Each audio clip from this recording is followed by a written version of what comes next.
Today I'm going to show you how to make pie art. Now, this pie, it's lacking a little something. We need a beautiful decorated top. I have my chilled pieces of dough, a little flour on your rolling surface, a little flour on your pin. You want to roll the pie dough just a little bit thinner for your decorative layer because you have to consider how your decor will bake in the oven.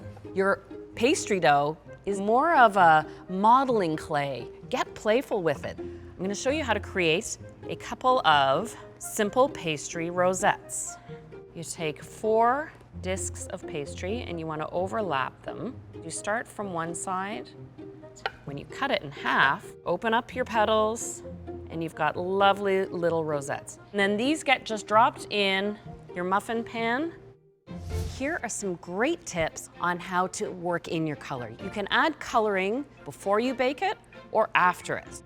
They do yield different results. If you want to add color before you bake, what you'll do is mix a little food coloring into liquid egg white. With the egg white color, there's shine, but a muted color.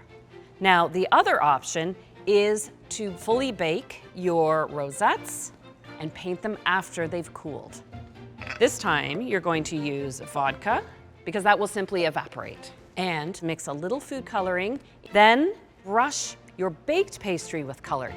Now I have all my decor pieces, so I can choose to play with how I want to arrange it.